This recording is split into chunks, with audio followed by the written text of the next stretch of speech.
The big street, with its cafes and shops and people, was behind them now. They walked slowly. It was quiet. Away from the cars and the noise, Kim was excited. She held onto Dave's hand. They were in a narrow street of tall houses and small shops. They heard a radio through an open window. A woman singing. Kim stopped and listened, but she did not understand the words. Her Spanish was good, but not very good. It was the 4th day of their stay in Barcelona. Kim and Dave were 17. They had the same Spanish teacher at school in Liverpool, a big town in England. "Do you want to talk Spanish?" their teacher said. "Well, go to Spain." There were 8 of them from the same school on this holiday. They went to school every morning and talked Spanish. Then, in the afternoons, they usually went out by bus and saw something in Barcelona. Important buildings, famous pictures, old photographs. Something new every day. Today, Kim and Dave were not with their school friends. Dave did not want to go by bus. He wanted to look round the old town. Not the famous buildings. Not the big shopping streets with the banks and cafes and bookshops. He was interested in the little streets behind the old market. The dangerous old town, people said.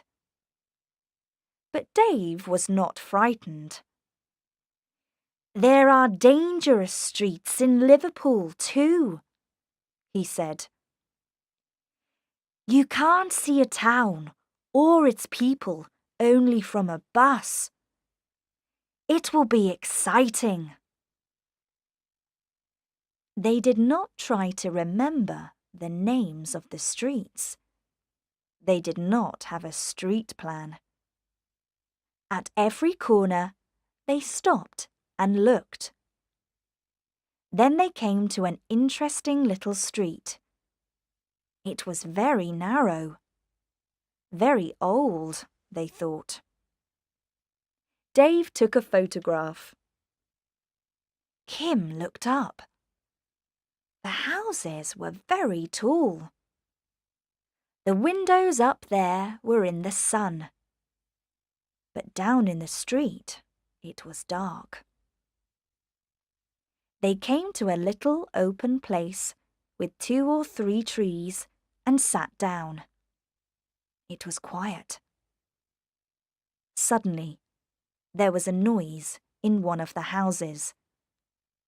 A door opened, and a man in a black shirt and jeans ran out.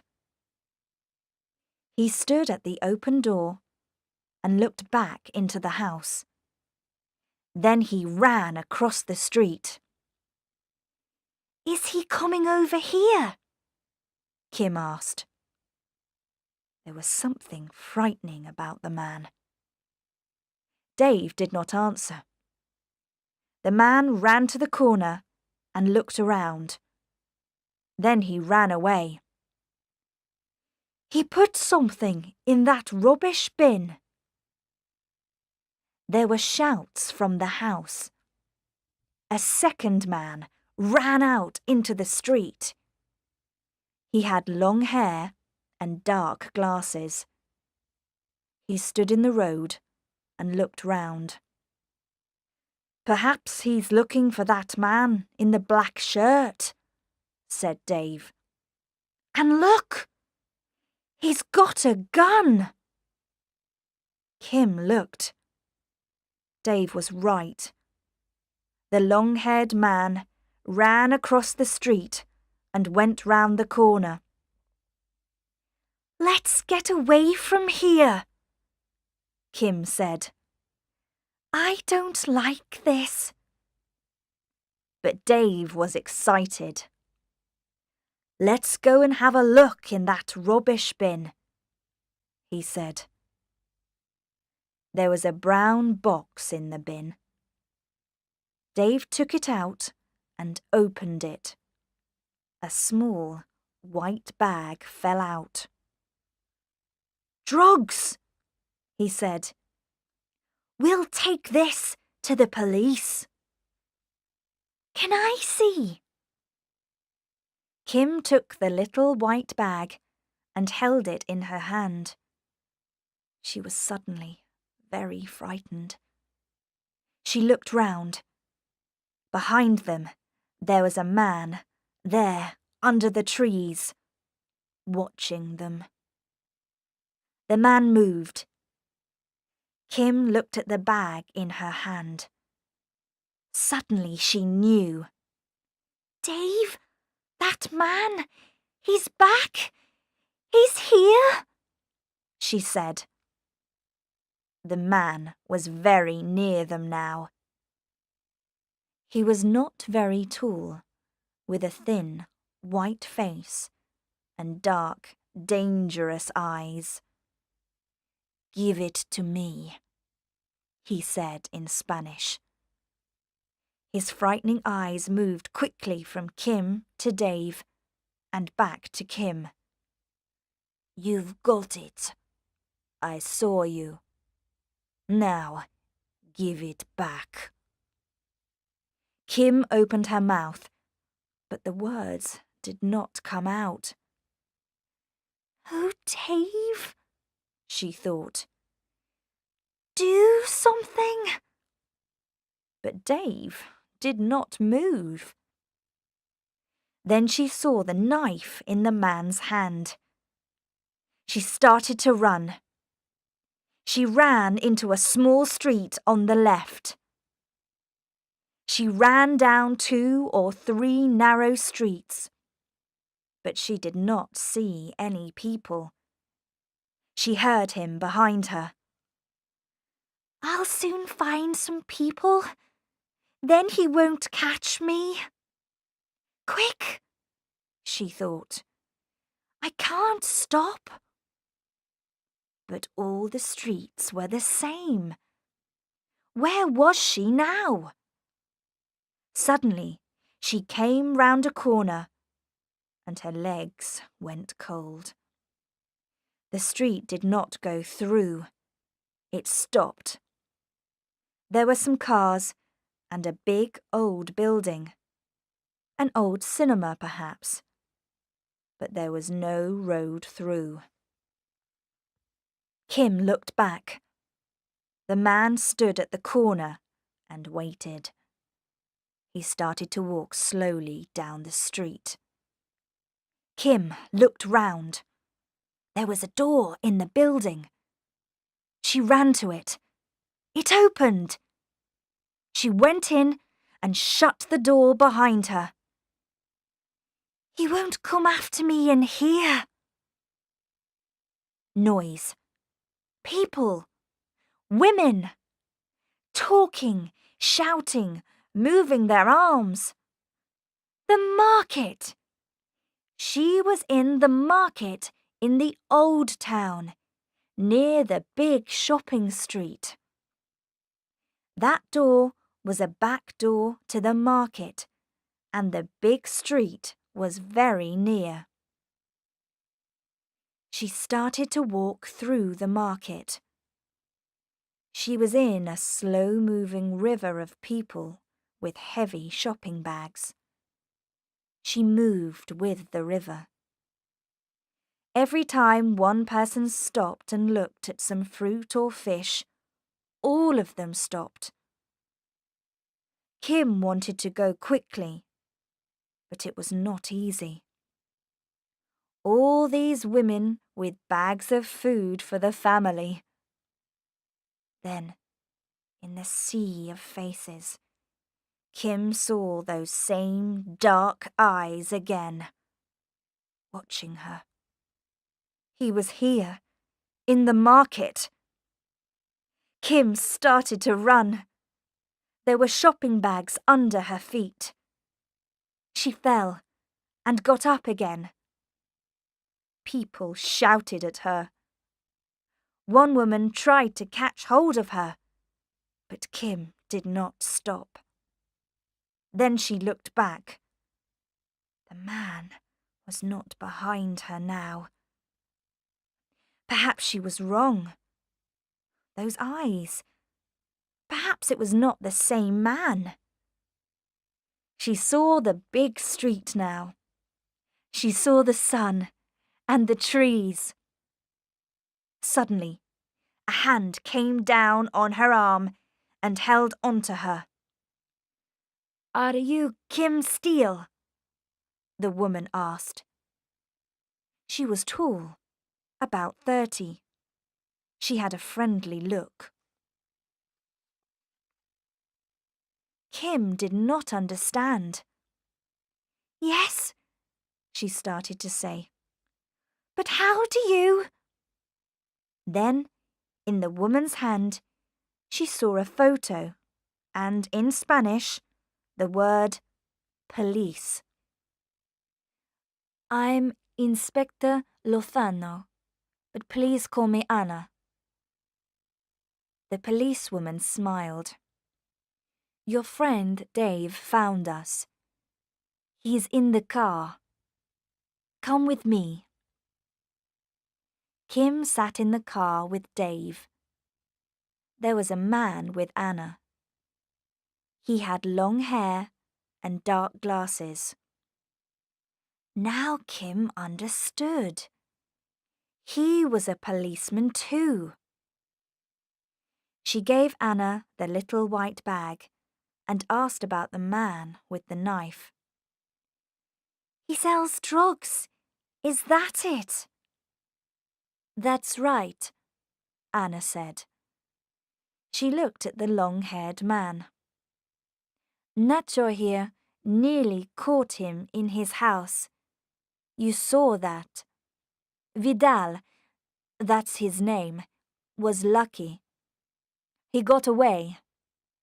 But we want him, and you can do something for us."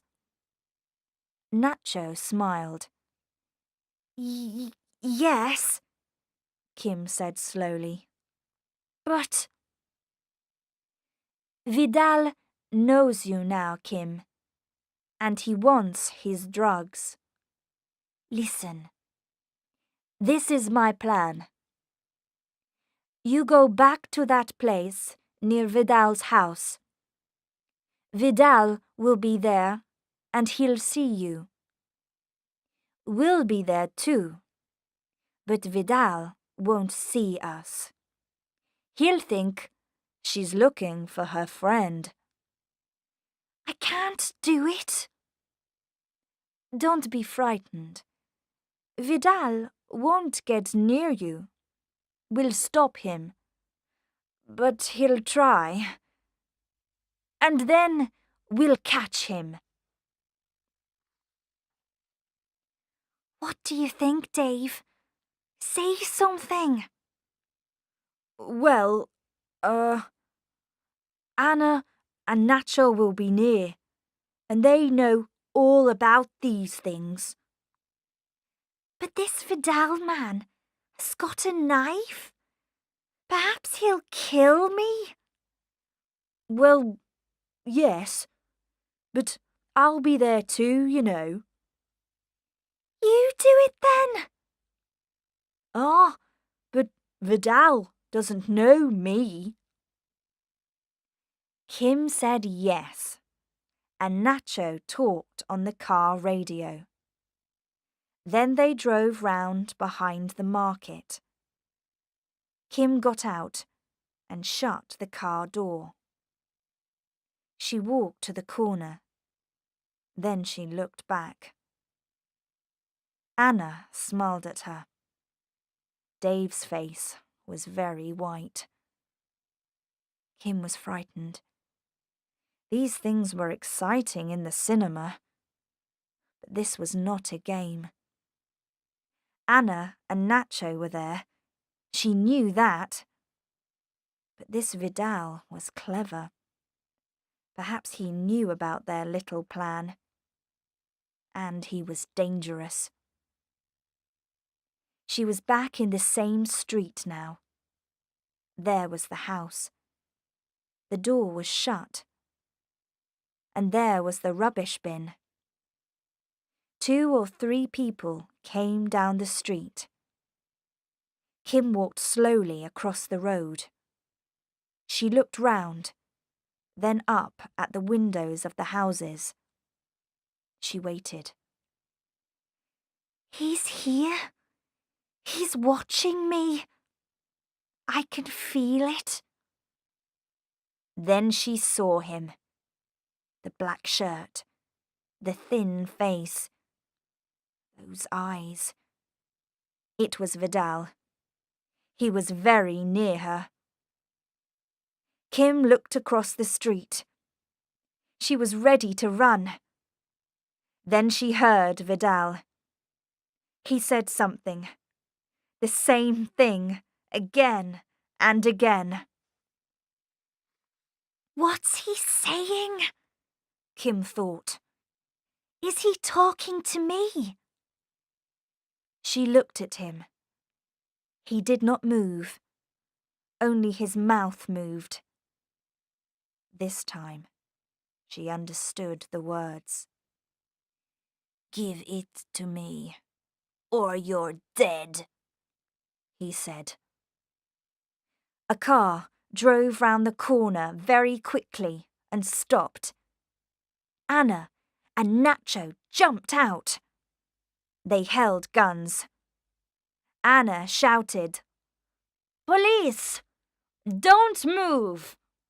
We've got guns!"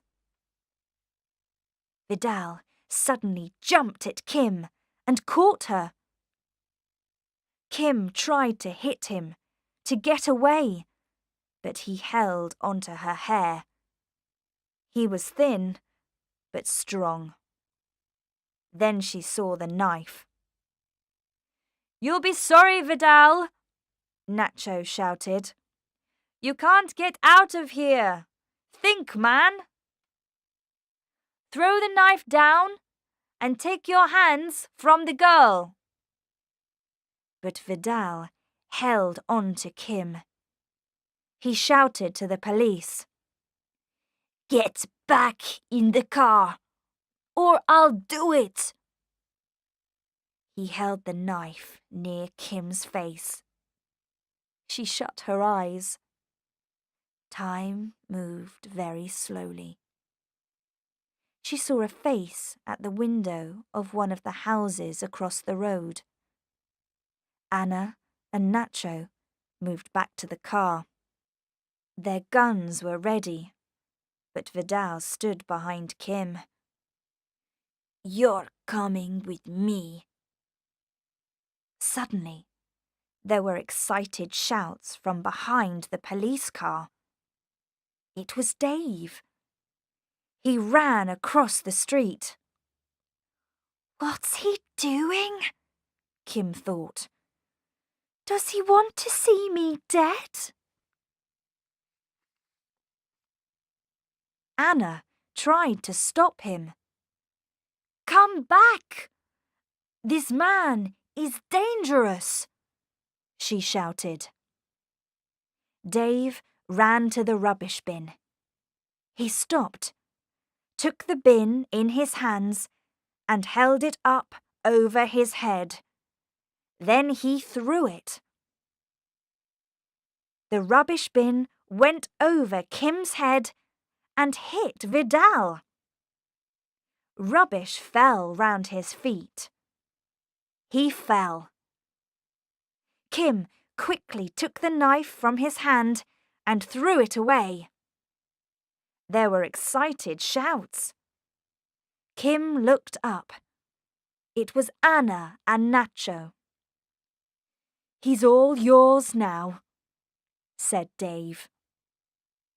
Nacho held Vidal's hands behind his back and took him away. Kim fell into Anna's arms. Later, they drove back to the hotel in a police car. Kim looked at Dave. "Don't say it. I know. It was dangerous. But I saw the bin and I thought, well, you know, I wanted to do something. I see these things in the cinema. There's always a strong man. Today, I was the strong man." "Yes, and I was nearly the dead girlfriend. You see a lot of them in the cinema too." "Let's not think about it, Dave. It's not important now. The important thing now is, what are we doing tomorrow? We didn't see all of the old town today. Let's go out again tomorrow afternoon. Have a walk round. You can't see a town only from a bus, you know." "I'll go for a walk with you tomorrow. To the bus stop."